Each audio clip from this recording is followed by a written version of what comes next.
محمدا رسول الله. Waalaikumsalam warahmatullahi wabarakatuh.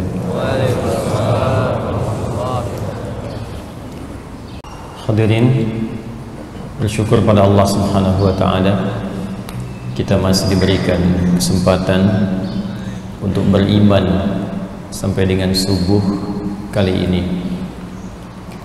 Kalimat iman pertama di dalam Al-Quran itu diikuti dengan amalan salat sebagai pembuktian dari sifat taqwa. Itu ada di Quran surah kedua Al-Baqarah di ayat kedua sampai dengan ayat ketiga. Dzalikal kitabu la raiba fihi hudal lil muttaqin. Siapa orang takwa yang dimaksudkan? Maka ciri pertamanya di ayat 3-nya, alladzina yu'minuna bil ghaibi wa yuqimunas shalah. Alladzina yu'minuna bil ghaib, yaitu orang-orang yang senantiasa meningkatkan keimanan dia. Jadi orang takwa itu alhamdulillah tidak dibatasi dengan cukup beriman. Nanti ada muslim, ada mukmin, ada taqi, ada muslimun, ada mukminun, ada muttaqun. Levelnya terus meningkat. Muslim orang yang baru berikrar untuk patuh tunduk kepada ketentuan Allah Subhanahu wa taala. Jika ikrar itu diiringi dengan keyakinan paripurna dan kesiapan untuk menunaikan segala apa yang Allah perintahkan dan menjauhi segala yang dilarang, maka naik levelnya tidak sekedar muslim tapi menjadi mukmin.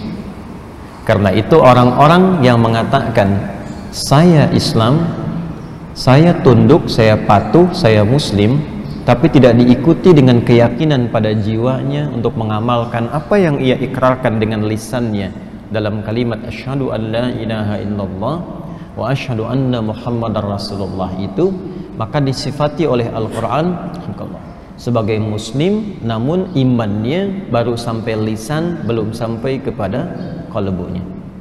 Itu yang dimaksudkan di Quran surah ke-49 Al-Hujurat di ayat ke-14. Qalatil a'rabu amanna. Ada segelintir orang Arab Badui mengatakan kami telah beriman. Jadi menahbiskan dirinya sebagai mukmin, langsung naik ke level yang kedua. Amanna, kami telah beriman.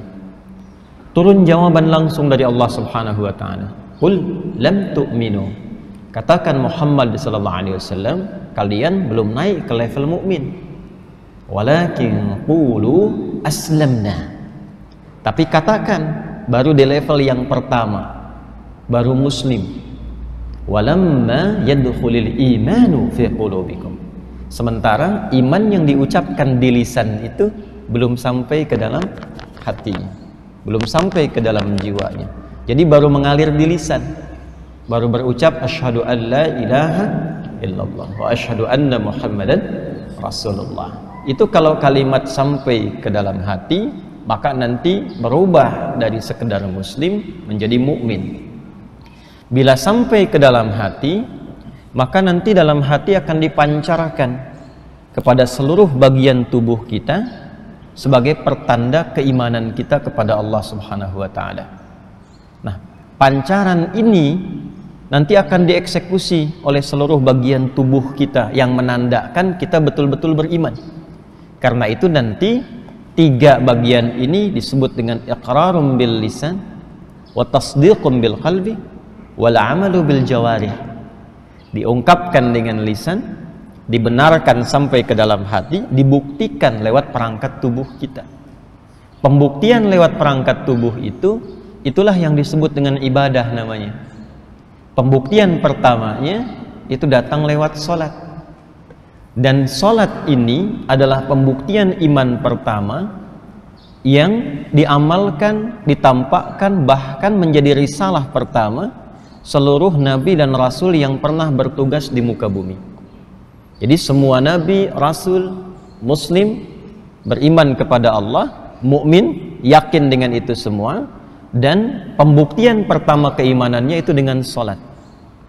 Nabi Musa alaihi salam ketika pertama kali dikonfirmasi ketauhidannya kepada Allah dan membuktikan keislaman dan keimanannya, perintah pertamanya membuktikan lewat salat. Itu ada di Quran surah ke-20 Taha di ayat ke-14. Innani anallahu la ilaha illa ana. Itu kalimat tauhid. Pembuktiannya di mana? Fa'budni.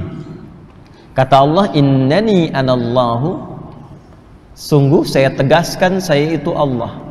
La ilaha illa ana. Tidak ada yang layak dipertuhankan dan disembah. Karena ilah itu mengandung makna dipertuhankan dan disembah sekaligus. Ketika itu menjadi nama bagi Tuhan, maka berubah menjadi Allah. Jelas ya? Makanya kita katakan la ilaha illallah. Tidak ada yang layak dipertuhankan dan disembah kecuali saya, kata Allah. Fa'budni. Maka kalau sudah beriman, buktikan itu dengan menyembah saya. Bagaimana caranya? Teruskan ayatnya. Wa aqimis salata lidzikri. Tunaikan salat sebagai pembuktian untuk mengingatku, menyembah kepada Allah Subhanahu wa taala. Risalah itu terus berlangsung dari sebelum, bahkan Nabi Isa juga demikian. Nabi Isa salat. Yesus Mesias salat. Di Quran surah ke-19 Maryam di ayat ke-33. Wa ja'alani mubarakan aina ma kuntu wa awsani bis shalah.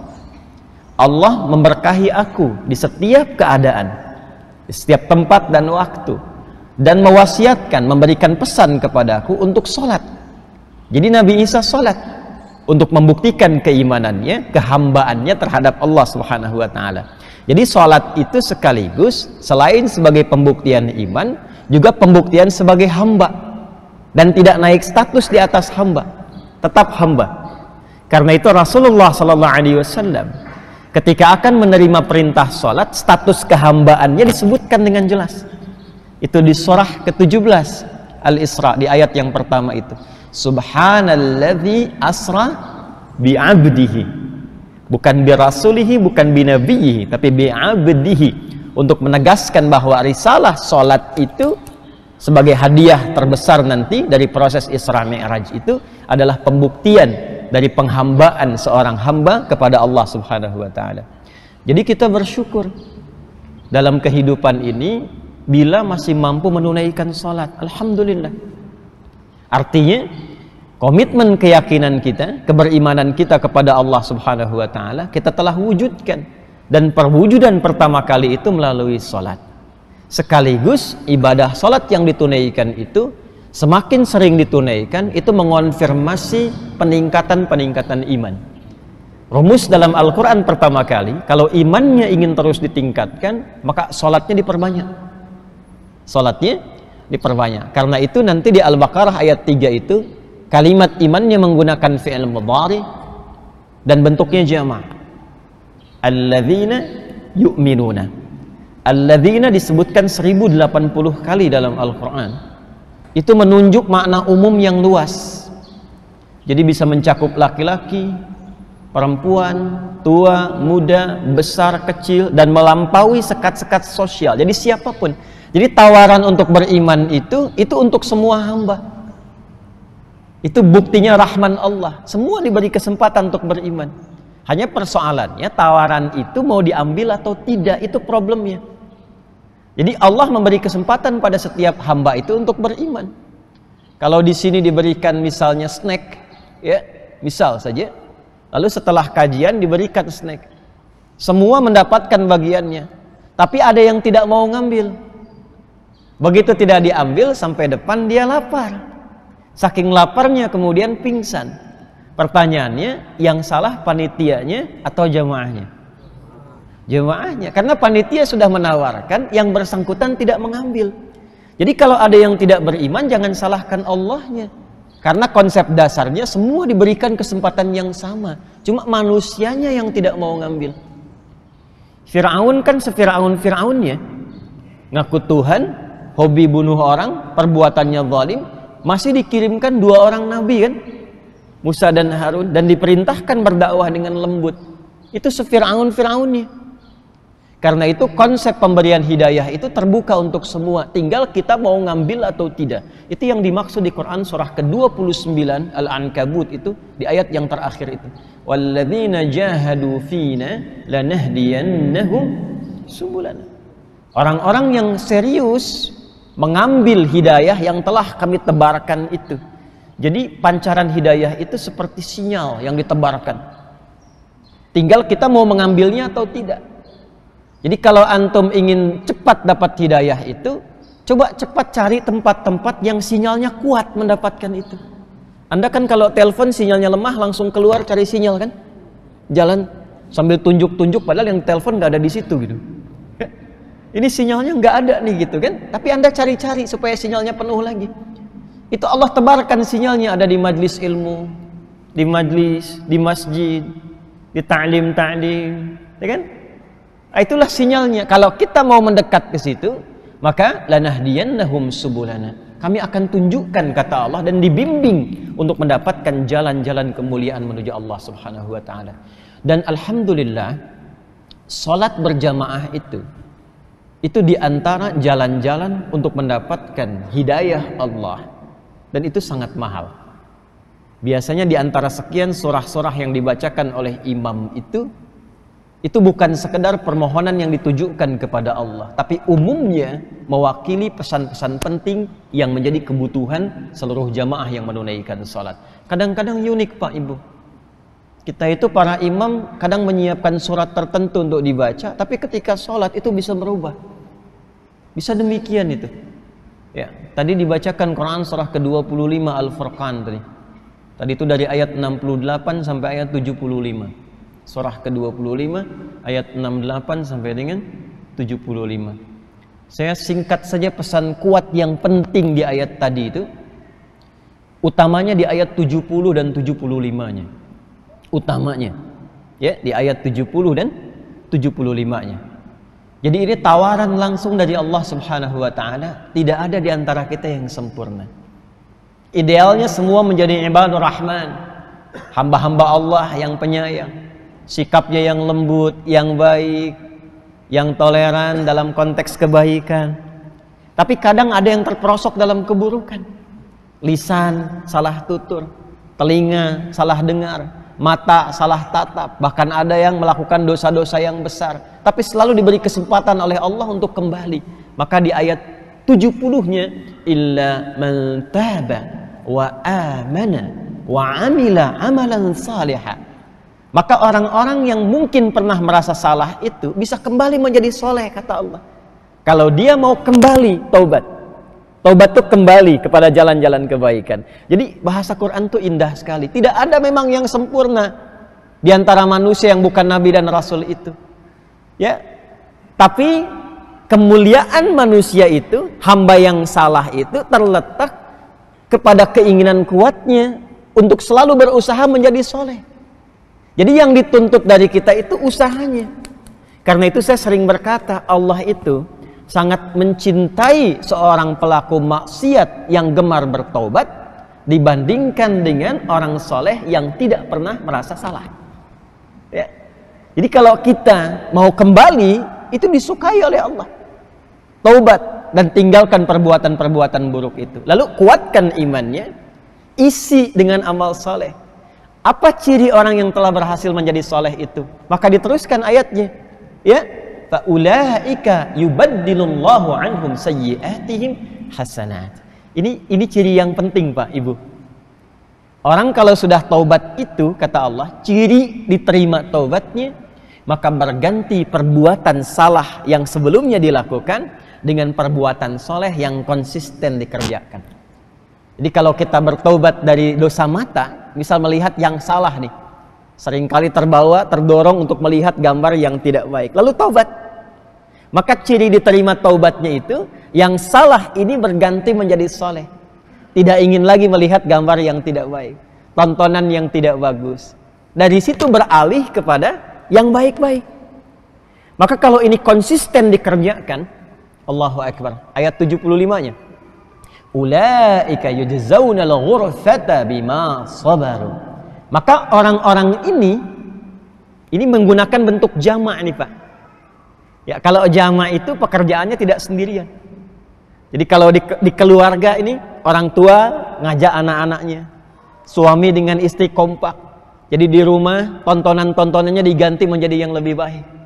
Bacaan-bacaannya diganti dengan yang lebih soleh. Dirumuskan di mana sekolahnya, di mana bekerjanya, di mana belajarnya. Itu kalau kompak seperti itu dan bersabar menjalaninya, bersabar. Kalimat pertamanya sabar. Itu Allah menyiapkan satu tempat khusus untuk keluarga ini di surga. Dan cara masuknya itu disambut. Disambut tahiyatan wa salama. Disambut kalau di tafsirnya di Quran surah 13, di tafsir di Quran surah Ar-Ra'd ayat 23 sampai 24, itu keluarga besar ini akan saling bergandengan masuk ke dalam surga dan disambut oleh para malaikat di setiap pintu-pintu surga. Jadi masuknya lewat surga Aden. Kan 8 pintu surga itu. Ya, jadi masuk dia lewat surga Aden, nanti malaikat menyambut di setiap pintu-pintu surga. Dan luar biasanya dikonfirmasi di ayat ini, Quran surah ke-25 di ayat 75 itu dikonfirmasi nanti di Quran surah 13 ayat 23 dan 24 dengan kalimat yang sama tentang sabarnya. Ya, jannatu adnin yadkhulunaha wa man salaha min abaihim wa azwajihim wa dhurriyyatihim wal malaikatu yadkhuluna alaihim min kulli bab salamun alaikum bima sabartum fa ni'ma uqbad dar. Maka orang-orang ini, kata Allah, ini langsung dari Al-Quran. Saya selalu mengatakan, posisikan Al-Quran itu bukan sekedar kitab bacaan, tapi surat-surat bimbingan yang Allah langsung berikan kepada kita. Jadi kalau baca Quran itu, rasakan itu untuk kita. Posisikan diri kita itu sebagai penerima perintah. Bukankah dari Al-Fatihah sampai An-Nas itu disebut dengan surah? Ya kan? Bapak Ibu, saya sering katakan begini. Kalau terpisah dengan anak misalnya, sedang sekolah pesantren, 3 tahun tidak bertemu, tiba-tiba dapat surat dari anak, senang tidak? Senang ya? Kita dapat surat dari orang tua yang nggak pernah berjumpa dulu selama berapa masa, senang ya? Sekarang Allah kirim surat kepada kita, 114 surat yang belum tampak dalam pandangan kita, yang selalu memberikan rahmat, perhatian, ampunan, pemaafan. Kirim surat, 114 surat lewat manusia utama yang terpilih, Sayyidina Muhammad SAW, sampai ke kita. Maka kata para ulama, surat itu posisikan untuk kita isinya, disampaikan lewat Rasulullah, dicontohkan cara membaca dan mengamalkannya, tujuannya sampai ke kita. Jadi kalau baca Quran itu rasakan ayatnya untuk kita. Jannatu adnin yadkhulunaha. Itu beda ketika hanya sekedar membaca dengan merasakan bahwa firman ini untuk kita. Kata Allah, hei kamu ini, aku sudah siapkan surga. Ini untuk keluarga kamu. Tapi kamu harus bersiap untuk memasukinya. Ini amalannya. Bila dikerjakan amalan-amalan itu, kata Allah, ini anaknya bisa menggandeng bapak ibunya, bisa menggandeng pasangannya, keluarga besar, masuk ke dalam surga. Yang paling menarik, wal malaikatu yadkhuluna alaihim min kulli bab. Malaikat datang menyelamati dari setiap pintu surga. Masuk memberikan selamat. Apa kalimat pertama yang diucapkan malaikat? Ternyata bukan karena hebat amalnya, bukan karena banyak salatnya, bukan karena banyak hafalan Qurannya, bukan karena banyak infaknya. Salamun alaikum bima sabartum. Tapi karena banyak sabarnya. Ternyata sabar itu mahal, Pak, Bu. Sabar, Bu, ya, kalau mendidik anak-anak menjadi soleh, sabar. Karena di situ ternyata kunci untuk mendapatkan rahmat Allah itu. Sabar, ikhwan. Bapak yang sedang mencari nafkah dengan cara yang halal, sabar. Karena ternyata setiap gerak langkahnya itu pahalanya ada di situ. Dan peluh keringat, capek, lelah, itu ternyata yang punya nilai di hadapan Allah. Itu kalimat pertama malaikat itu sabarnya.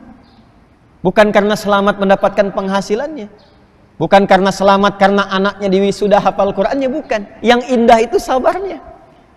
Karena itu kenikmatan wisuda, khatmul Quran itu, hafalan Quran itu Itu ternyata bukan karena hasilnya selesai menghafal, bukan.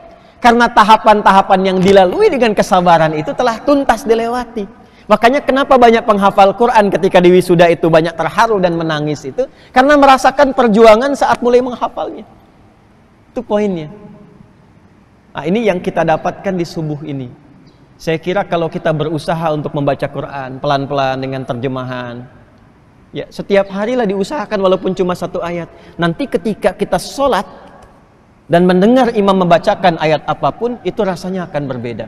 Karena ada petunjuk-petunjuk berkehidupan yang selalu selaras dengan apa yang kita jalani dalam aktivitas harian kita. Jelas sampai di sini? Itu muqaddimah pertemuan kita subuh kali ini. Jadi saya tidak menginginkan kita sholat tapi tidak memahami yang kita dapatkan dalam sholat kita. Kurang lebih yang dibacakan imam demikian tadi maknanya. Sekarang pembahasan pentingnya bagaimana kita mengondisikan diri kita supaya mendapati anugerah-anugerah yang setidaknya garis besarnya telah disampaikan dalam bacaan sholat subuh tadi. Itu adalah materi pembuka yang akan kita tampilkan di kesempatan subuh kali ini. Bismillahirrahmanirrahim. Ada 4 golongan manusia. Saya ulangi. Ada 4 golongan manusia yang diisyaratkan di dalam Al-Quran di pembuka surah Al-Baqarah, tepatnya dari ayat yang pertama sampai ayat ke-20. 4 golongan ini adalah realitas sosial yang akan kita temukan, kita jumpai dalam beraktivitas dimanapun di muka bumi ini dalam rangka menunaikan tugas dari Allah Subhanahu wa Ta'ala sebelum kembali kepadanya. Jadi nanti bergaul dimanapun karakternya tidak akan lepas dari yang 4 ini. Di kantor, di rumah tangga, bertetangga di kehidupan sosial, atau konteks kehidupan yang lebih luas lagi. Dan dari 4 ini nanti kita akan temukan satu golongan paling ideal yang menjadikan kita lebih mendekat kepada Allah, dan itu yang dijamin oleh Allah mendapatkan tempat yang disiapkan yang disebutkan tadi di Quran surah ke-25 di ayat 75 itu. Kita mulai dengan golongan yang pertama. Golongan pertama disebut oleh Al-Quran dengan golongan terbaik, yaitu insan bertakwa. Insan bertakwa. Dan ini modal penting. Takwa itu modal penting dalam bergaul dimanapun. Jadi kalau kita bergaul dengan siapapun, dimanapun, bertugas di tempat, di ruang, di waktu mana dan kapanpun, itu insya Allah akan selalu diterima dalam kebaikan. Anda bertugas sebagai apapun, diplomat, ditempatkan di negara-negara tertentu, ya, di kantor ada penugasan di tempat baru, bergaul dengan keluarga, mahasiswa misalnya, baru masuk kampus atau bertempat di tempat yang baru, dimanapun, ketika membawa nilai-nilai ketakwaan ini, itu dijamin oleh Allah akan menjadi yang terbaik di tempat dia berada. Itu ditemukan isyarat pertamanya di Quran surah ke-49 ayat 13. Masuk tafsirnya dulu, nanti kita balik ke Al-Baqarahnya. Quran surah ke-49 Al-Hujurat ayat 13. A'udzubillahi minasyaitonirrajim. Bismillahirrahmanirrahim. Ya ayyuhan nas. Hei semua manusia tanpa kecuali. Ingat ya, manusia itu pernah saya sampaikan setidaknya disebut dengan 5 nama dalam Al-Quran. Setidaknya ada 5 nama pokok. Nanti lain waktu kalau ingin lebih detail kita ngaji di kesempatan berbeda. Ada disebut dengan bashar. Bashar 35 kali disebutkan dalam Al-Quran. Secara singkat kalau disebutkan bashar, ini menunjuk kepada sisi fisiknya, tampilannya yang halus, kulitnya yang beda dengan binatang, beda dengan jin, beda dengan malaikat. Dan ini nama pertama yang diperkenalkan oleh Allah kepada malaikat dan jin. Di Quran surah ke-15 Al-Hijr ayat ke-28 sampai 29-nya.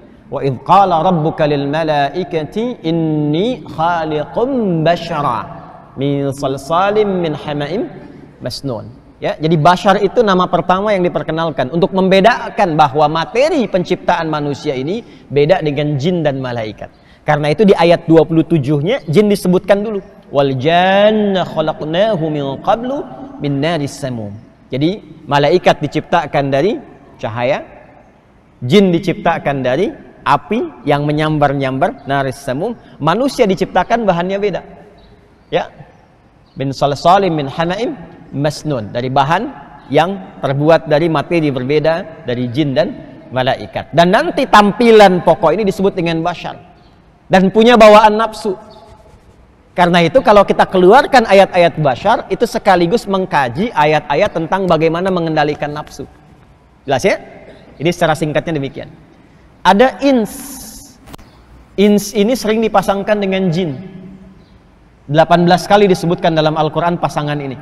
Ya, ya ma'syaral jinni wal ins, wa ma khalaqtul jinna wal ins. Nah, jin dengan ins ini itu berlawanan. Jadi kalau bashar tadi dari materi fisiknya, kalau ins itu dari sifatnya. Ya. Fitrah karakteristiknya.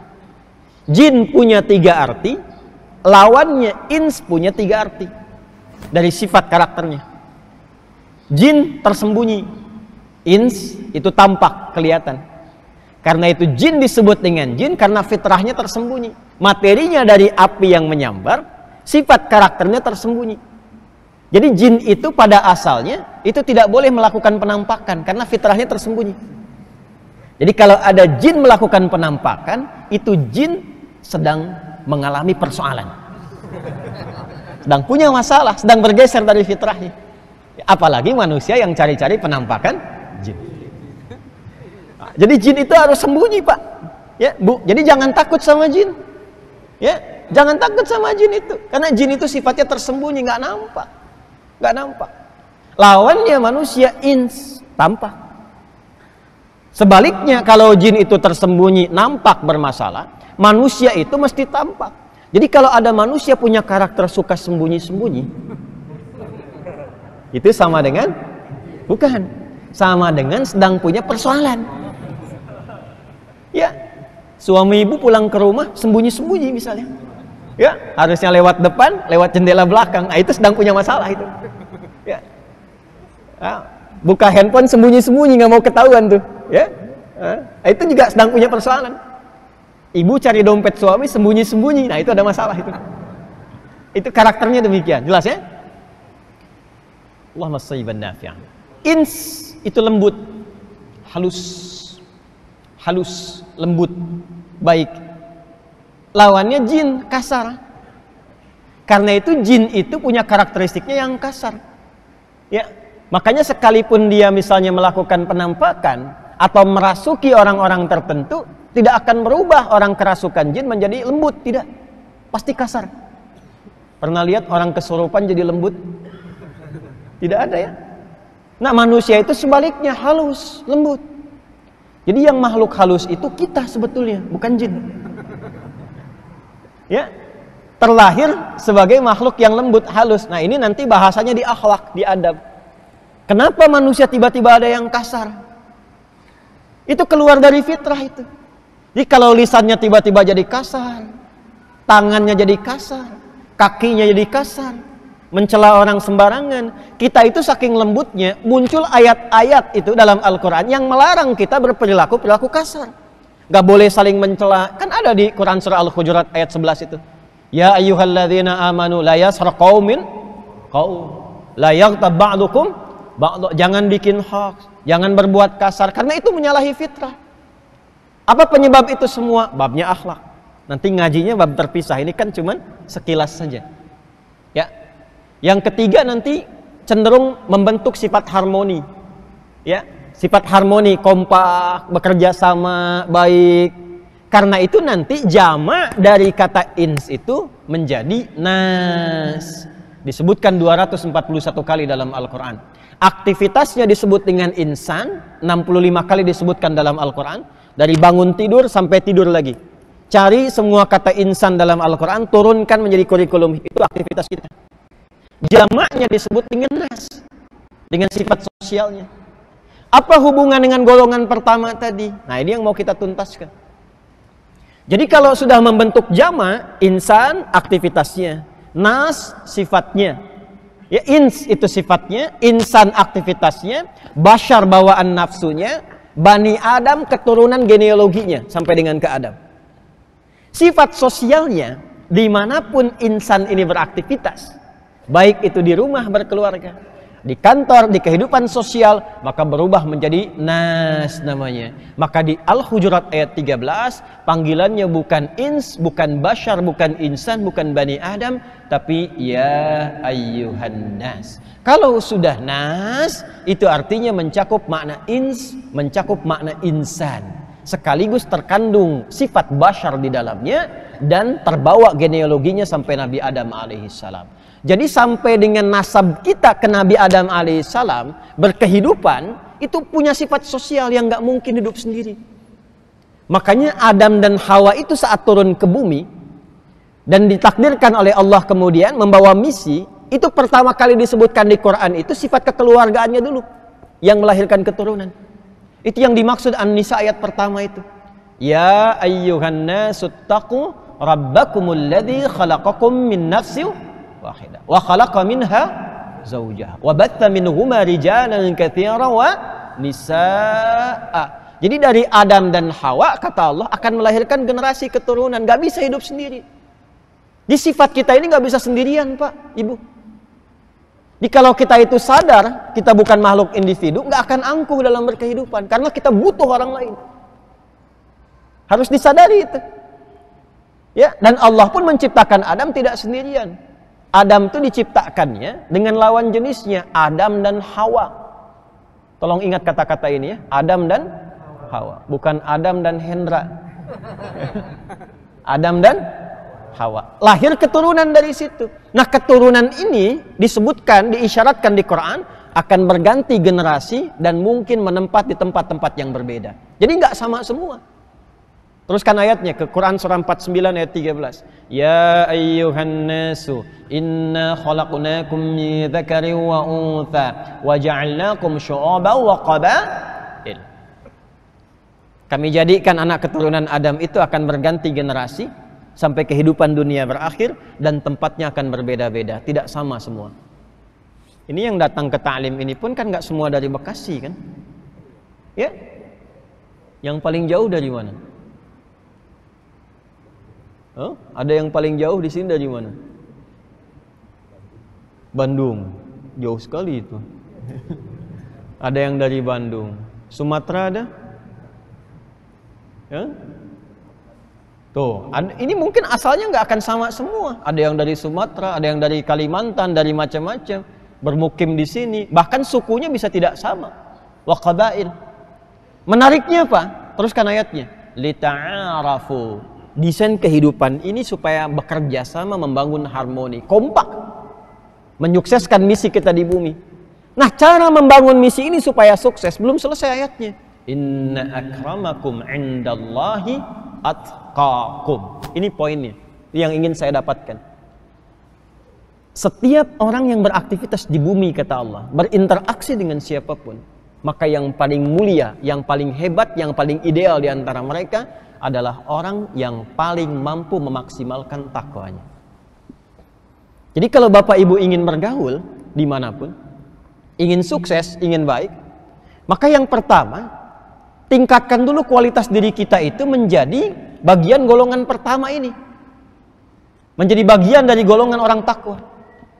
Ini sudah desain Allah ini. Ya, ingat ya. Setiap pencipta itu sifat dasarnya, logikanya akan tahu dengan apa yang diciptakan. Orang yang buat handphone kan tahu dengan isi handphone kan? Allah yang menciptakan kita maha tahu tentang kehidupan kita. Jadi bukan hanya tentang diri kita, tentang kehidupan kita semuanya. Nah, Allah itu sudah menetapkan, membuat aturan. Kalau ingin gampang hidupnya, ingin mulia hidupnya, ingin sukses hidupnya, ingin bahagia hidupnya, maka hal pertama yang harus dilakukan adalah coba berusaha mentransformasikan diri, menjadikan diri kita itu termasuk golongan orang yang bertakwa. Jaminannya, dimanapun Anda beraktivitas, kata Allah, inna akramakum indallahi atqakum. Allah telah menetapkan indallahi, yang paling mulia, yang paling hebat, istimewa di antara kalian, siapa yang paling tinggi nilai takwanya. Sekarang pertanyaannya, ya Allah, bagaimana cara kami menjadikan diri kami termasuk bagian orang takwa itu? Sehingga kalau dibawa ke rumah tangga, jadi suami bertakwa, sukses rumah tangganya. Jadi istri bertakwa, sukses rumah tangganya. Jadi anak bertakwa, sukses kehidupannya. Jadi bos, direktur bertakwa, sukses pekerjaannya. Jangan salah. Jangan salah. Dan ini hal pertama yang dilakukan oleh Nabi saat Allah menurunkan bimbingan merubah masyarakat jahiliyah. Jahiliyah itu kan ada semua di situ. Yang buruk-buruknya. Pezina ada nggak di jahiliyah? Komplit, bukan hanya ada, komplit dengan semua jenis zina ada di dalamnya. Pembunuh ada, perampok ada, pembegal satu kampung, begal semua. Gifar itu kan kampung begal itu. Gifar itu kampung begal. Tokohnya namanya Jundub bin Junadah. Masuk Islam, dibimbing jadi takwa, merubah isi kampungnya semua dari pembegal jadi orang baik semua. Maka beliau mempopulerkan namanya dengan nama kampungnya. Alih-alih disebut Jundub bin Junadah, memperkenalkan dengan saya dari Gifar. Jadi bangga akhirnya. Jadi kebanggaan. Ya, dari Gifar tambahkan alif lam di depannya, tutup ujungnya dengan i. Jadi Al-Ghifari. Dikenal dengan Abu Dzar Al-Ghifari. Itu asalnya dari kampung begal. Masuk Islam, berubah jadi bagus. Bahkan paling populer termasuk yang meriwayatkan hadis-hadis Nabi SAW. Dan di antara hadis yang banyak diriwayatkan itu hadis tentang takwa. Biasanya beliau berduet dengan Mu'adz bin Jabal. Coba cek di Al-Arba'in itu, yang karya Imam An-Nawawi itu ya, 42 hadis. Hadis nomor 18 coba dilihat tuh. An Jundub bin Junadah wa Mu'adz bin Jabal radhiyallahu taala anhuma qala Rasulullah sallallahu alaihi wasallam, ittaqillaha haitsuma kunta wa atbi sayyi'atal hasanata tamhuha. Itu yang meriwayatkan mantan begal. Itu hadis takwa yang dibawa itu berubah kepribadian. Siapa yang enggak kenal Umar bin Khattab, Amr bin As, Khalid bin Walid? Itu semua berubah. Dan kalau kita teliti, setiap karakteristik sahabat Nabi itu punya kekhususan sendiri, enggak sama semua. Kita bisa katakan Utsman pebisnis, Abdurrahman bin Auf pebisnis, Abu Bakar juga demikian, As-Siddiq radhiyallahu taala anhum jami'ah. Tapi setiap orang ini punya ciri khas yang berbeda, nggak sama semua, nggak sama. Dan memang ternyata bab bisnis pun dalam hadis Kitabul Buyu' itu ragamnya bisa banyak, Pak. Jadi kalau kita mau detail dikeluarkan itu, ada banyak fikihnya bisa keluar gitu. Ya, ada jadi broker misalnya, penyalur. Abdurrahman bin Auf itu kan asalnya broker tuh, penyalur kambing. Ya, itu ada fikihnya nanti. Utsman bin Affan, investasi di properti, ada itu. Maka sekarang pun boleh jadi ada yang bisnis properti ya. Bisa jadi itu. Tuh propertinya Utsman itu sampai 15 abad sekarang asetnya masih ada dan punya nilai di hadapan Allah. Kan terkenal itu, beli properti kebun kan? Sama sumur yang dibebaskan itu sampai sekarang masih ada. Ayo pebisnis properti mana itu? Asetnya masih bisa berkembang nggak nilai aktifanya itu sampai kemudian wafat di hadapan Allah itu? Itu ada contohnya. Ya, teori-teori bisnisnya Abdurrahman bin Auf, Abu Bakar As-Siddiq, ada contohnya itu. Dan semuanya ada, diplomat ada, birokrat ada semua. Begawan pengetahuan ada seperti Ali bin Abi Thalib. Ya. Dan yang paling sederhana, fikih azan pun ada. Ya, terkait dengan pengelolaan masjid itu ada. Jadi harus bangga itu. Kalau para muadzin tahu fikihnya Bilal, oh jadi kebanggaan, udah nggak akan ngerjain yang lain lagi. Bilal tuh prinsipnya sederhana. Adzan, Allahu Akbar, Allahu Akbar. Selesai adzan Nabi komen. Sahabat like, di-share sampai ke kita. Apa komen Nabi? Aku mendengar suara terumpah Bilal di surga. Kurang lebih demikian. Au kama sadaqa Rasulullah sallallahu alaihi wasallam. Ya Bilal mendengar itu luar biasa responnya. Adzan aja udah nyampe surga, ngapain saya bisnis kayak Utsman? Jadi semua porsinya udah ada. Ya sudah, di situ beliau konsisten azan saja. Sepeninggal Nabi, Pak, Ibu, itu beliau ditawari jadi salah satu pejabat. Kalau kita sekarang hakim agung lah. dengan gaji dan fasilitas yang luar biasa. Itu menolak dan ingin menyendiri karena ingin mempertahankan komitmen yang telah dibangun di era Nabi untuk azan saja. Dan dengan itu mendapatkan jaminan. Kan itu nggak mudah itu. Ya, makanya teman-teman yang muadzin tuh pelajari fikihnya. Itu mahal itu, mahal. Banyak semua tuntunannya. Dan semua mengerucut kepada jalan-jalan takwa. Jadi semua ketika dirubah lewat pedoman yang Allah turunkan di Al-Quran itu, dibimbing langsung oleh Rasulullah, itu masyarakat jahiliyah di semua aspek yang disebut buruk itu berubah kemudian menjadi khairul ummah. Bahkan turun langsung pengakuan dari Allah, syahadahnya minallah. Dengan turunnya surah Ali Imran ayat 110 itu. Kuntum khaira ummatin ukhrijat linnas ta'muruna bil ma'ruf wa tanhauna 'anil munkar wa tu'minuna billah. Itu yang mahal. Itu yang mahal. Nah, sekarang berbahagianya kita, ternyata ciri sifat umat takwa itu nggak dibatasi di era Nabi saja. Nilainya tetap berlangsung berkelanjutan. Jadi kita ini patut bahagia karena Al-Qur'annya pun terjaga sampai dengan sekarang. Sampai dengan nanti. Satu-satunya kitab di muka bumi yang terjaga keadaannya dari lafadznya, maknanya, pedomannya, sampai bahkan kehidupan berakhir, sampai kembali kepada Allah, hanya Al-Quran. Karena itu semua nilai-nilai takwa itu sama masih ada di situ. Tinggal kita keluarkan di masa kini. Dan selalu salihun likulli zaman wal makan. Sesuai dengan kebutuhan zamannya, itu dahsyatnya Quran. Jadi dibaca, dipelajari, diamalkan di era Nabi, di era setelahnya, di kini sampai akan datang, itu selalu sesuai dengan kebutuhan zamannya. Itu yang coba kita keluarkan. Pertanyaan besarnya, bagaimana membentuk pribadi ideal sebagai orang takwa di hadapan Allah? Maka cirinya ada 4. Cirinya ada berapa? 4. Amalannya 4 ya. Amalan pertama,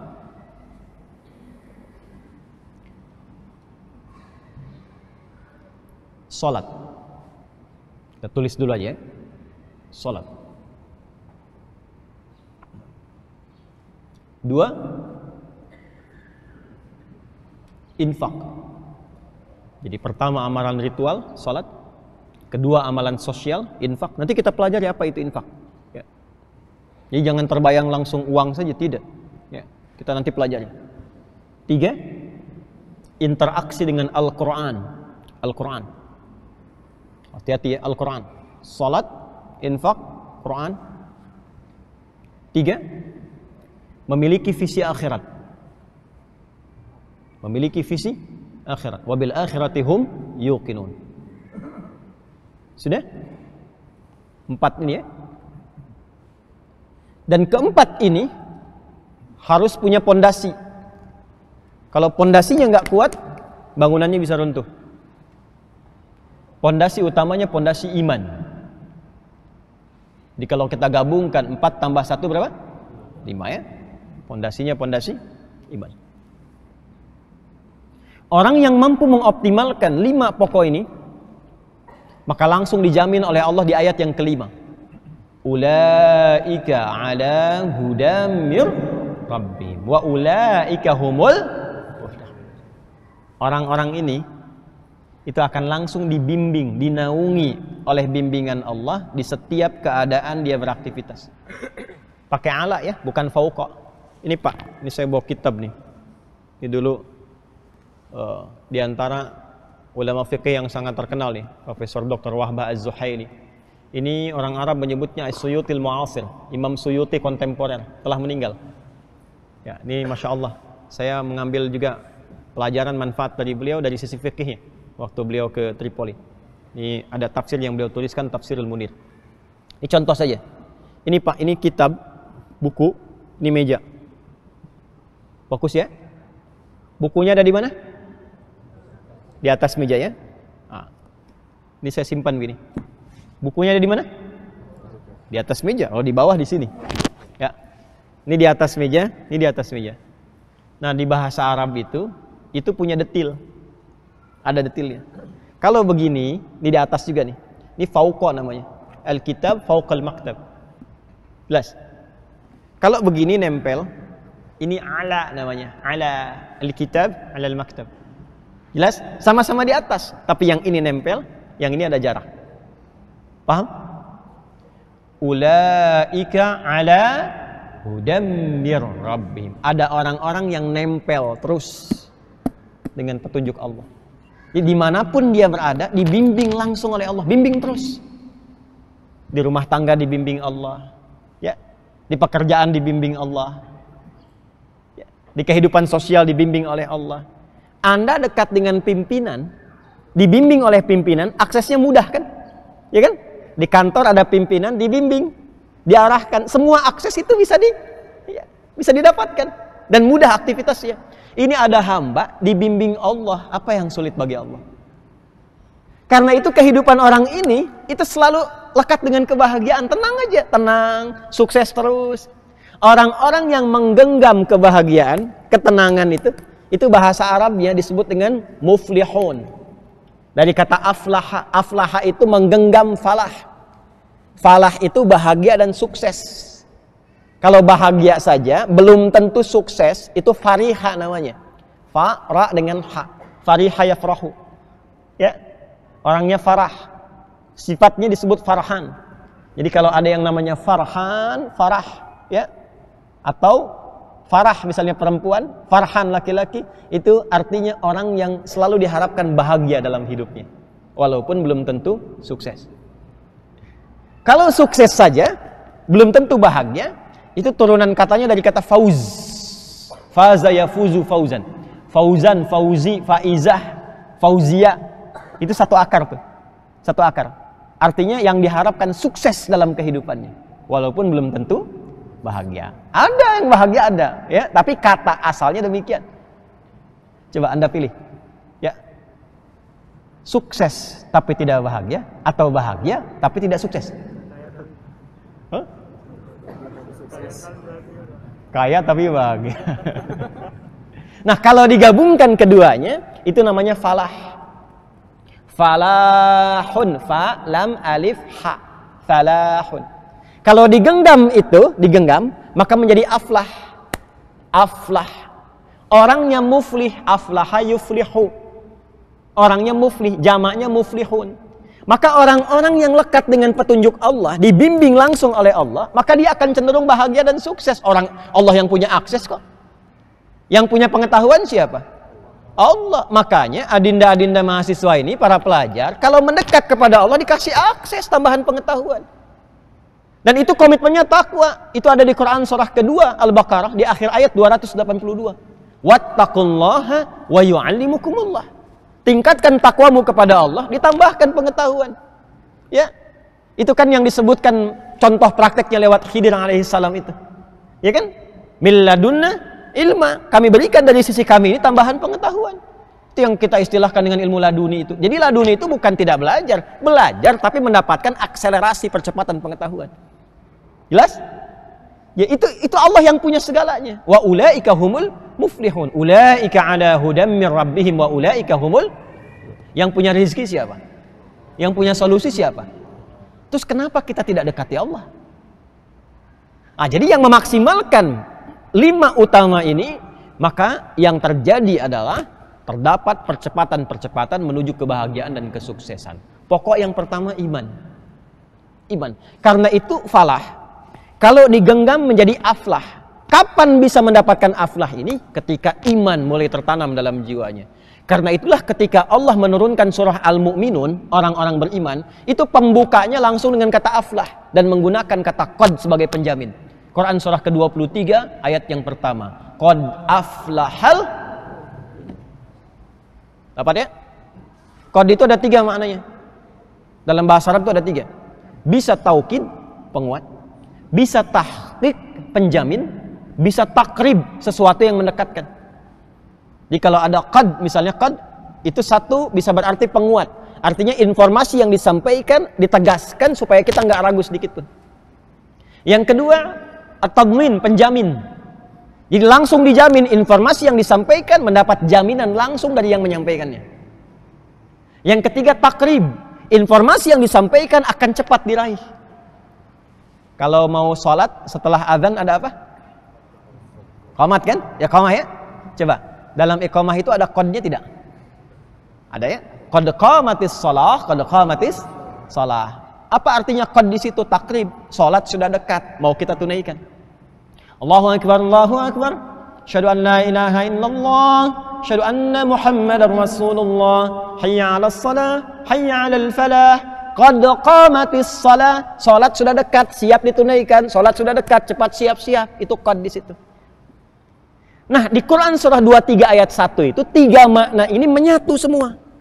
Qad aflahal mu'minun. Kata Allah, saya tegaskan ya, saya jamin ya, orang-orang yang beriman itu akan cenderung dekat kepada kebahagiaan dan kesuksesan. Jaminannya dari Allah. Kapan itu didapatkan? Bagaimana caranya? Balik ke konsep awal. Al-Baqarah ayat 2 sampai 5-nya itu. Karena itu kalau ingin meraih itu dasarnya iman. Bagaimana iman yang supaya bisa mendapatkan kemudahan, kenyamanan, kebahagiaan, kesuksesan itu? Maka ternyata bukan sekedar beriman, tapi imannya terus di-upgrade. Terus dikelola, dinaikkan. Jangan dicukupkan dengan berkata begini, saya beriman. Itu butuh pembuktian. Jadi semua yang bersumber dalam hati itu butuh pembuktian. Butuh pembuktian. Di hati itu kan gak kelihatan. Dari mana taunya itu benar dalam hati? Maka dibuktikan. Semua yang dari hati teorinya begitu. Cinta itu kan di hati kan? Ya kan? Dari mata turun ke hati. Itu laki-laki. Perempuan dari telinga turun ke hati. Ya kan? Pembuktian cinta itu lewat nikah. Maka lewat akad dibuktikan adanya cinta di dalam hati. Bukan lewat hubungan yang tidak jelas. Itu bukan pembuktian cinta. Cinta itu bersih. Ya, sebagaimana dari hati itu keluar sesuatu yang bersih dari takwa. Maka pembuktiannya lewat nikah, lewat yang halal. Ya. Makanya saya selalu katakan kalau ada akhwat, ibu punya anak perempuan, ada laki-laki mengatakan kepadanya, aku mencintaimu, jangan percaya. Ya. Langsung jawab, buktikan cintamu dengan menuliskan nama kita di buku pernikahan kita berdua. Ya. Bikin status tuh ya. Ya. Makanya setelah menikah dapat BPKB kan? Ya, buku pernikahan kita berdua. Nah, iman itu puncak tertinggi dalam hati, butuh pembuktian. Dan harus dikelola, di-manage. Gak bisa dengan mengatakan saya beriman, tidak. Nah, kalau kita ingin jadikan kata ini bentuknya berubah dengan bentuk yang terus terjaga, berkesinambungan, maka dalam bahasa Arab kata kerjanya harus dirubah ke dalam bentuk fi'il mudhari'. Fi'il mudhari'. Cirinya gampang. Setiap ditemukan Anita di awal kata kerja itu pasti mudhari. Anita itu hamzah, nun, ya, dan ta. Hamzah, nun, ya, dan ta. Ibu Anita, ibu hamzah, ibu nun, ibu ya, dan ibu ta. Ada hamzahnya, ada nunnya, ada ya-nya, ada ta-nya. Kalau ingin bentuk jama', tambahkan un di ujungnya. Depannya Anita, ujungnya un. Amana itu bentuk dasar. Kalau kita ingin rubah dalam bentuk Anita, misal tambahkan ya depannya, ujungnya jadikan un, jadi yu'minun. Maka bentuknya menjadi jama' dan sifatnya progresif terus berlangsung. Coba di Al-Baqarah ayat 3 itu. 3 itu kalimatnya apa? Alladzina yu'minun. Jadi kalau ingin menjadi orang takwa, jangan cukupkan mengatakan saya beriman, tapi kelola iman itu agar terus bertambah dan naik. Jelas? Bagaimana caranya? 4. Yuk kita turunkan. 1, tadi sudah dituliskan ya. Memperbanyak sholat. Memperbanyak sholat. Sholat secara hukum ada 2 jenis. Umumnya, 1 yang diwajibkan, kedua yang disunnahkan. Yang wajib itu disebut fardu, yang sunnah disebut dengan nafilah. Yang wajib itu ada 5. Seperti kita ketahui, subuh, zuhur, asar, maghrib, isya. Yang sunnah, nafilah, menunya banyak. Ada menu yang menyertai subuh, pagi, siang, sampai ke malam. Jadi kalau salat sunnah, itu menunya menyertai hampir perjalanan waktu dari mulai subuh ketemu subuh lagi. Bebas, menunya banyak. Kembalikan dulu ke Al-Baqarah. Perhatikan mushafnya. Lafaz salat itu ada 3 jenis lafaz. 1, alif, lam, sad, lam, alif, tak marbutah. Saya tuliskan dulu ya.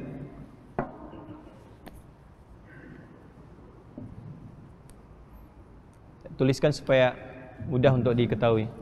Bentuk pertama itu gini. Bismillah. 1 ini begini.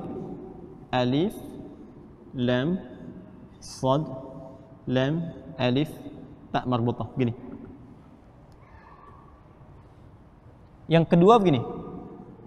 Alif, lam, sad, lam, waw, alif, tak maftuhah. Yang ketiga begini. Alif, lam, sad, lam, waw, alif tegak, fathah tegak, tak marbutah. Gini. Kalau yang pertama begini, ini artinya sekali sholat. 1 kali sholat. Jelas? Sekali saja. Tunggal, mufrad, singular. Kalau yang kedua begini, ini bentuknya jama'. Tapi ada batasnya. Al-jam'ul mahdud, jama' tapi terbatas. Karena itu bentuk yang kedua yang seperti ini, kalau tersebut di dalam Al-Quran, yang bermakna ibadah sholat, itu maknanya sholat fardu, yang wajib itu. Ada berapa jumlahnya? Berapa waktu? 5 kan? Berapa rakaat? 17. 5 waktu, 17 rakaat. Kalau 5 itu jama' atau tunggal? Jama'. Tapi jama' ini harus terbatas. Jadi nggak boleh melebihi 17 rakaat, nggak boleh lebih, nggak boleh kurang. Harus tetap 5 waktu, harus 17 rakaat. Ya, jadi kalau ada yang 16 rakaat, berarti sholat subuhnya cuma 1 rakaat. Karena konsep dasarnya, online-nya, nomor online-nya 24-4-3-4 kan? 2 subuh, 4 zuhur, 4 asar, 3 maghrib, 4 isya. Ya, jadi kalau kita ingin online dengan Allah, passwordnya 24-4-3-4.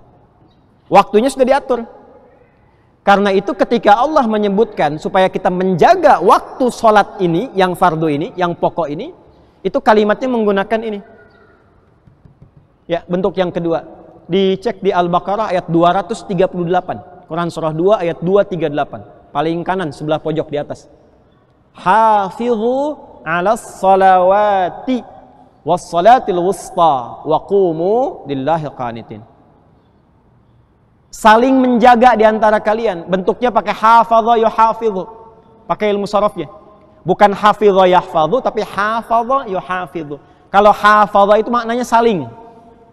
Jadi harus saling mengingatkan. Ya. Makanya kita kan punya jadwal salat ya. Di-share tuh kalau bikin status, kalau mau cari pahala jangan yang aneh-aneh. Ya, udah aja update jadwal salat seputar Bekasi. Al-Azhar punya akun misalnya kan? Akun media sosial. Boleh upload tuh jadwal sholat sekitar Jaka Sampurna dan sekitarannya misalnya. Wah, itu pahalanya banyak. Orang lihat dari situ kemudian dia sholat, dapat pahala itu. Ya, dapat pahala. Nah, ini bentuk yang pertama ini, as-salawat. Bentuk yang kedua dalam konteks jamak maksudnya. Yang ketiga yang ini. Alif, lam, sad, lam, waw, fathah tegak, ta marbutah. Ini menarik nih bentuknya nih. Bentuknya ini terlihat seperti tunggal, tapi ternyata maknanya menggabungkan ya bentuk jama yang luas.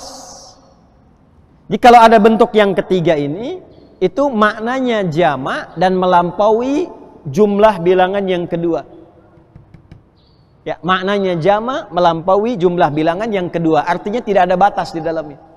Kalau dibawa ke dalam bentuk sholat, artinya sholat yang ditunaikan bila diungkapkan dengan bentuk yang ketiga ini, maka sifatnya membawa sifat jama' melebihi yang fardu.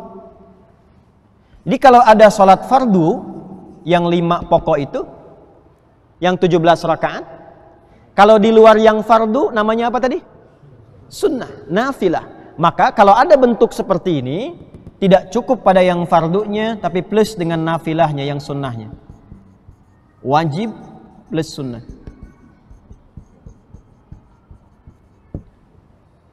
Oh. Coba lihat Al-Baqarah ayat 3. Bentuknya pakai yang pertama, kedua, atau ketiga? Coba lihat di mushaf.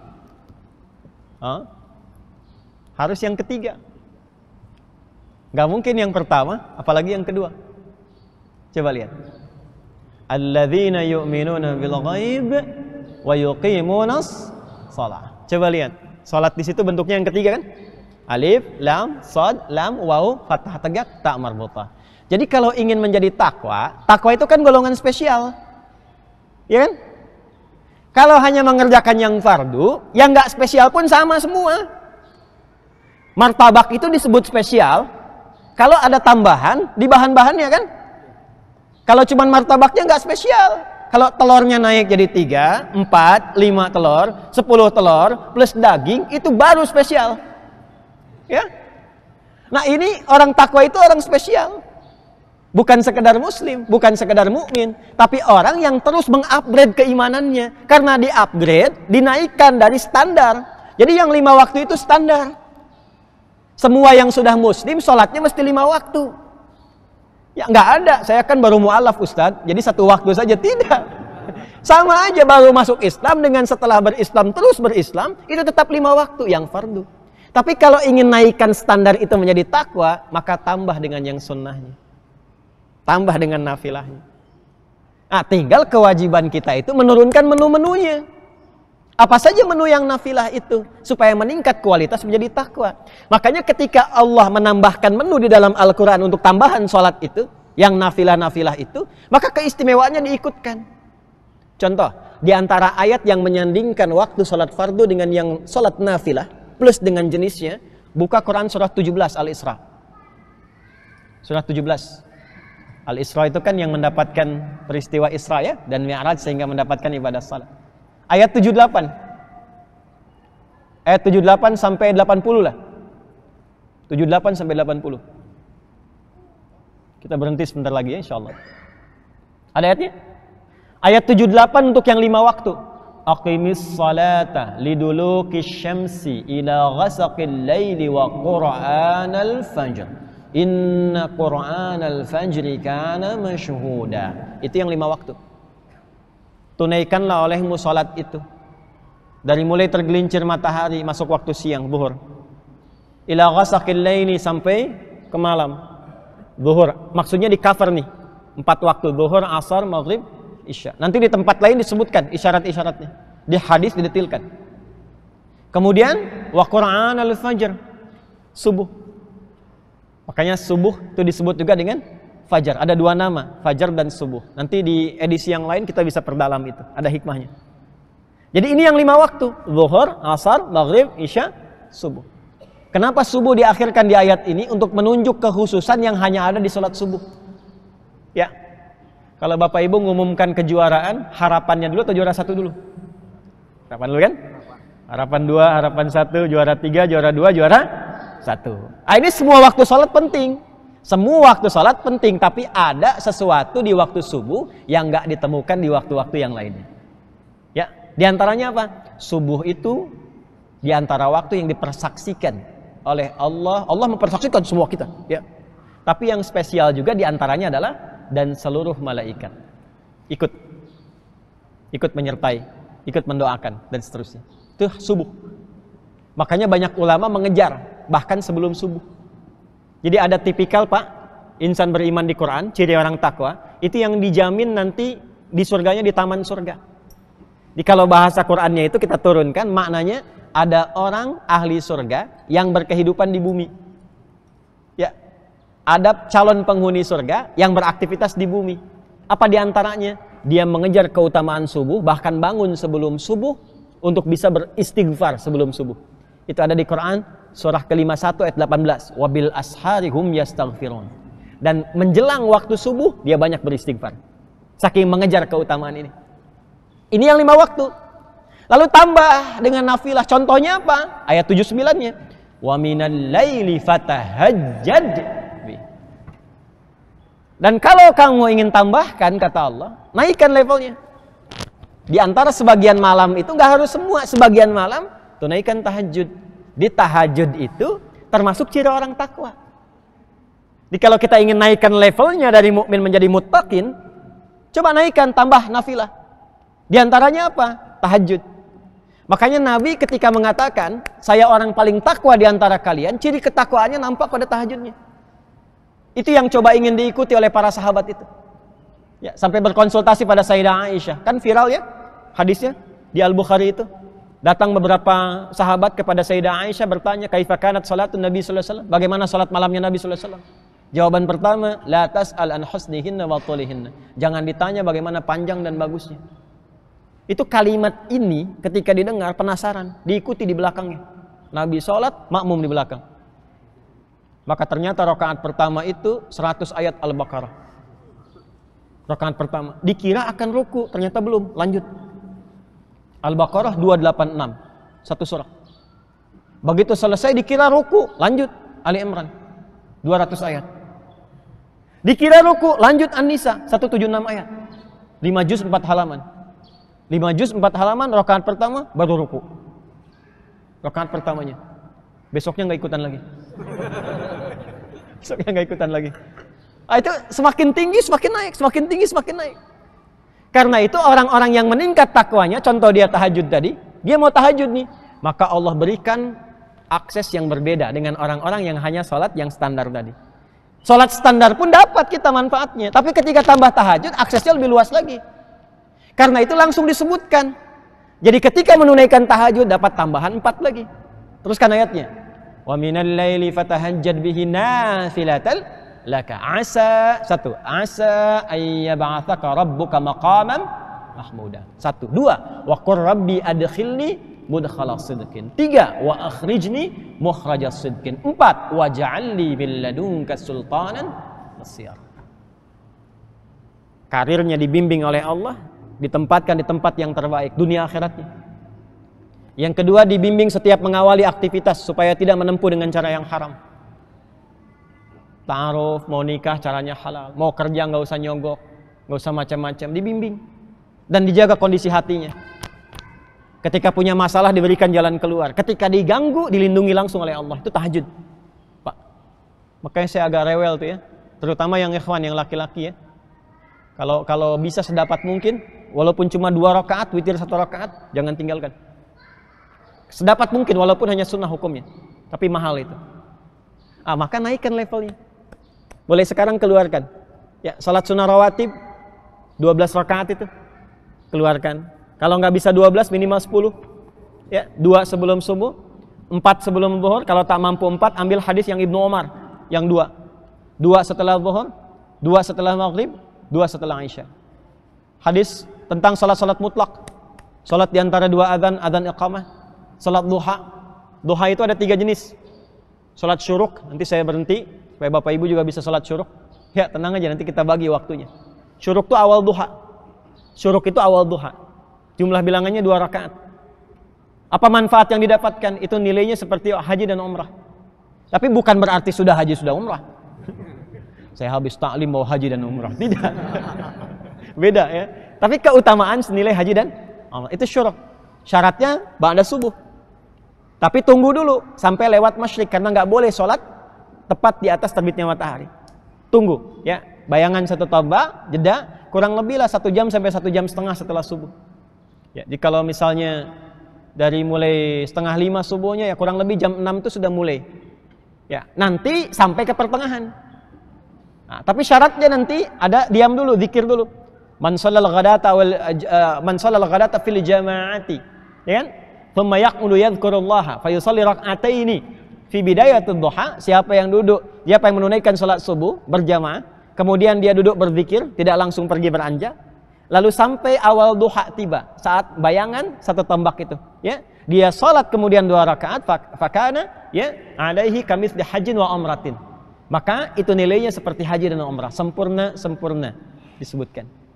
Lalu pertengahan duha, Pertengahan duha itu sekitar jam 8 sampai jam 10-an lah, 10 setengah 11. Jumlah bilangannya bisa sampai 4. Ya, 2, 4 sampai ke 8 boleh. Itu menjadi pengganti zikir dari seluruh anggota tubuh. Anggota tubuh kita harusnya berzikir. Zikirnya anggota tubuh itu digunakan pada yang baik-baik. Zikirnya mata, jangan lihat maksiat. Zikir telinga, dengar yang baik-baik. Makanya nanti fungsi mata, fungsi lisan sampai ke kaki disebutkan dengan iman dulu. Wa qul lil mu'minina yaghuddu min absarihim. Katakan pada insan beriman matanya zikir. Lihat yang baik, yang tak baik palingkan. Nah, kadang-kadang tidak terjadi selama kita berkehidupan itu. Alih-alih melihat yang baik, yang tak baik terlihat juga walaupun tak sengaja. Kan? Dan kebanyakannya nggak sengaja tapi dilihat. Maka pengganti zikir itu yang duha yang pertengahan. Ya. Nanti akhir duha. Akhir duha itu sekitar setengah 11 sampai menjelang zuhur. Sampai sekitar setengah 12-an lah ya. Itu bisa sampai 4, 8 atau 12. Apa manfaatnya? Banyak. Ya, untuk mendekatkan pada kemudahan rezeki, untuk mengentaskan musibah umum yang mungkin dialami. Bukan musibah khusus yang harus dialami sebagai ujian. Ini musibah umum. Misal macet, begitu Bapak lewat, tiba-tiba ada orang mengatakan atau polisi datang, "Pak, jangan ke sini ya, ini macet. Bapak ambil arah yang ini saja." Bapak dapat itu, yang lain boleh jadi enggak. Ya. Banjir, secara logika airnya harus masuk. Tapi kok bisa begitu mau masuk balik lagi, masuk balik lagi. Bisa begitu. Itu musibah umum tuh. Ada duha. Ya. Kemudian nanti selain itu apa? Salat mutlak. Salat wudu ada, berwudu, balik, itu kisahnya Bilal bin Rabah. Ya, wudu, selesai wudu, salat 2 rakaat bisa. Ya, tahiyatul masjid silahkan lakukan. Yang langka-langka salat jenazah. Ya, salat jenazah itu yang langka-langka, makanya pahalanya pun langka, mahal. Sekali salat sebesar 1 qirat, sebesar gunung Uhud. Nah, itu coba latihan dulu yang itu. Kita ambil menu yang pertama dulu, setelah itu dapat, nanti turunannya akan muncul sifat gemar berbagi, itu yang disebut dengan infak. Dari infak nanti turun lagi interaksi dengan Quran. Dari Quran, kalau sudah 3 ini ada, otomatis pola hidupnya akan berubah. Dari sekedar dunia, sekarang sudah terpaut dalam dirinya kepentingan-kepentingan akhirat. Ya, tentang infak, tentang Quran, barangkali kita harus bahas di edisi yang berbeda, karena itu punya detil yang tersendiri. Apa itu infak? Kemana dikeluarkan, mana yang paling prioritas, infak seperti apa yang bisa mengentaskan persoalan, ada. Nanti ada infak yang bisa menambah pengetahuan, ada Pak. Bu, Ibu pernah dengar Imam Nawawi Al-Bantani, bukan Nawawi Ad-Dimashqi. Itu setiap akan datang kajian, itu infak dulu. Infak dulu. Makanya bersyukur nih kalau DKM menyediakan kotak infak misalnya. Itu kalau ada yang jalan itu bukan mobil-mobilan tuh, kotak infak tuh. Bukan cuma didorong-dorong gitu ya. Itu manfaatnya banyak. Kalau kita ikhlas, dan itu bergantung niat. Innamal a'malu. Ada infak untuk menambah pengetahuan, ada. Imam Nawawi itu setiap mau datang ke kajian, itu infak dulu tuh. Apa niatnya? Diniatkan untuk tidak pernah melihat aib gurunya.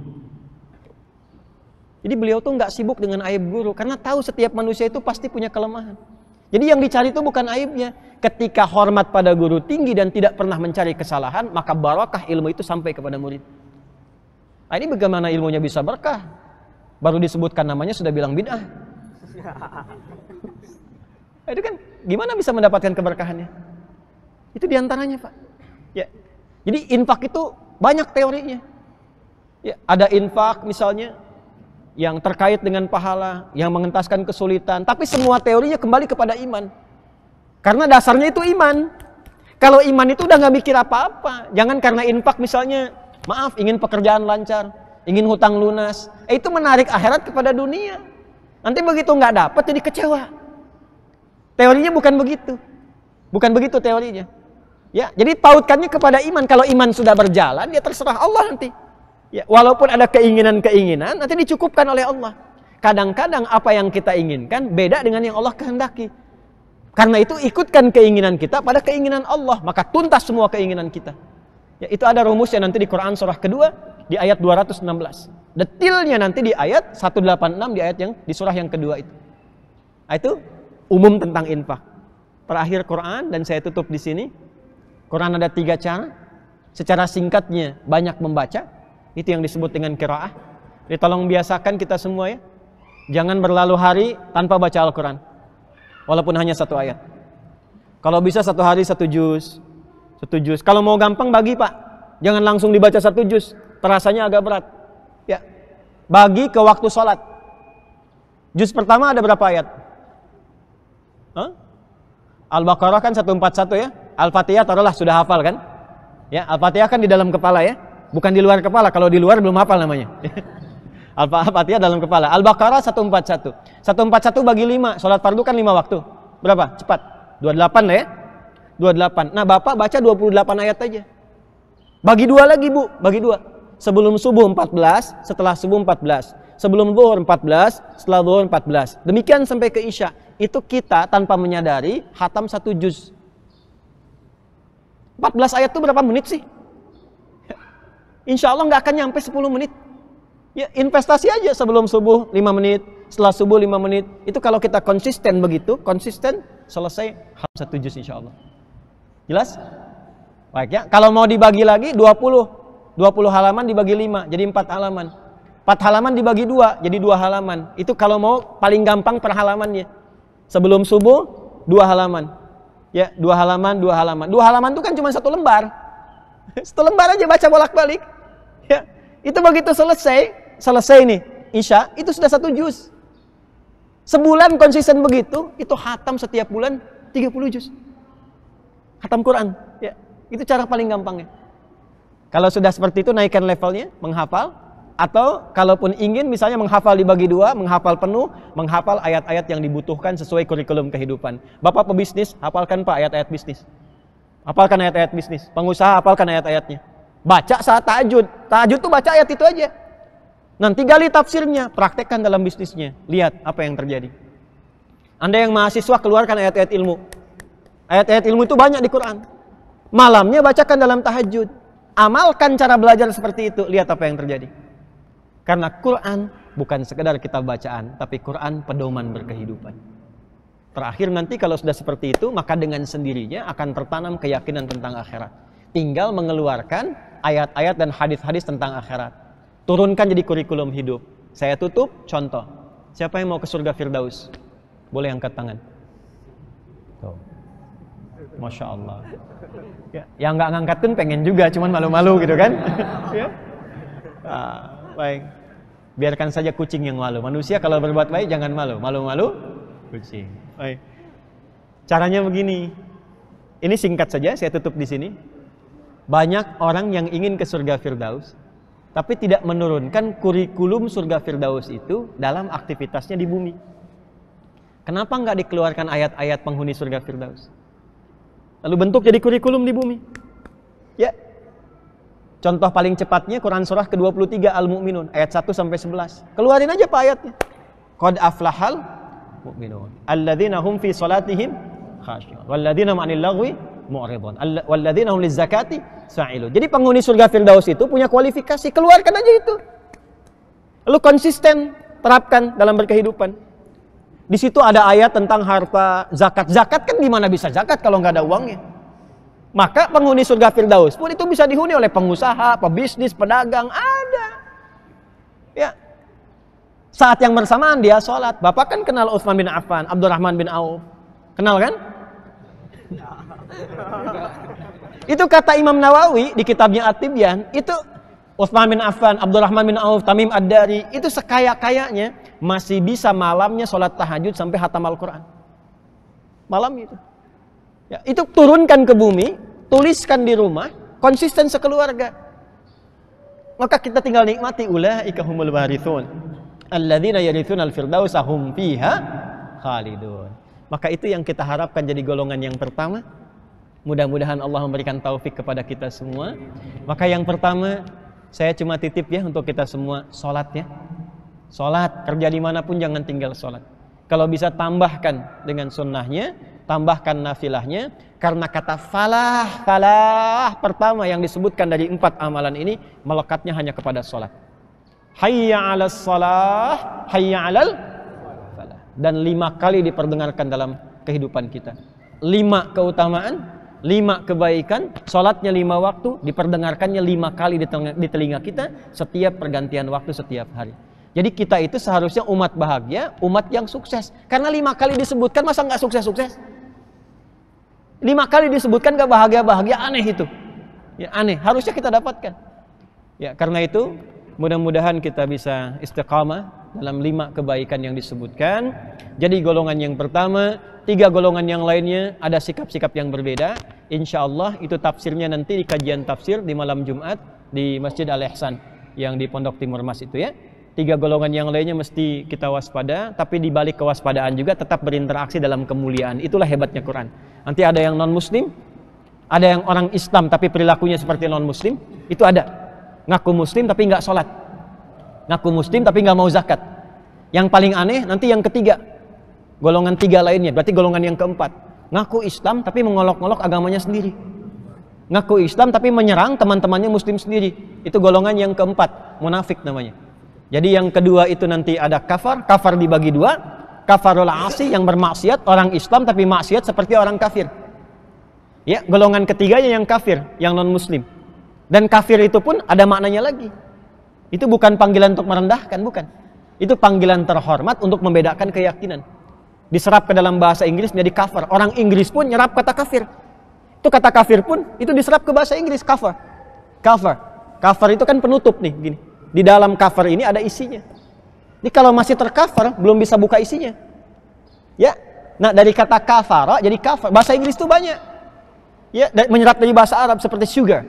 Sugar daddy. Sugar itu dari kata sukar. Sukar, ya. Sukar bahasa Arabnya itu sukar, kurma sukari, kurma yang manis. Ya kan? Diserap ke dalam bahasa Inggris jadi sugar. Ya, kafara jadi kafir. Orang yang menutup diri belum menerima sesuatu itu bahasa Arabnya disebut kafir. Di kafir itu artinya orang yang masih menutup dirinya, belum mau menerima, kadang belum mau bisa mendengar, ya kan? Ya itu disebut kafir, itu bahasa halusnya. Makanya ketika turun surah Al-Kafirun, itu orang-orang Arab jahiliyah nggak pada marah. Karena panggilannya terhormat. Kuliah ayyuhal kafirun. Hai orang-orang yang, katakan Muhammad pada orang-orang yang masih menutup dirinya. Belum mau menerima keterangan kamu, belum mau merespon, kan? Nggak apa-apa, lakum dinukum. Itu indah kan? Makanya Abu Jahal nggak marah disebut kafir. Ya. Abu Lahab nggak marah, karena itu panggilan yang terhormat, tidak merendahkan, untuk membedakan antara yang belum beriman dengan yang sudah beriman. Jelas ya? Paham insya Allah. Nah yang keempat itu golongan munafik, ini yang bahaya. Golongan munafik. Saya kira itu yang bisa disampaikan, tapi tolong pelajari, jangan berhentikan di sini.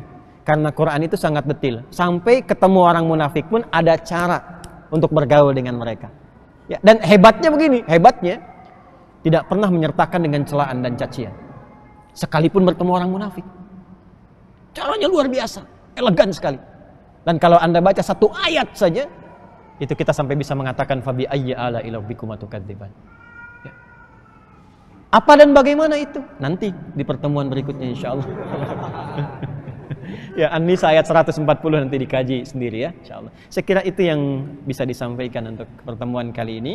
Demikian yang bisa disampaikan, semoga Allah rahmati kita semua, memuliakan kita semua, menjauhkan dari berbagai mara bahaya, menyehatkan kita dan memberkahi setiap pertemuan kita insyaallah. Allahumma taqabbal minna innaka antas sami'ul 'alim wa tub 'alaina innaka antat tawwabur rahim. Nahmaduka hamdan syakirin, hamdan na'imin, hamdan yuwafi ni'amahu wa yukafi mazidah. Ya Rabbana lakal hamdu wa lakal syukru kama yanbaghi li jalali wajhikal karim wa li 'azimi sultanik.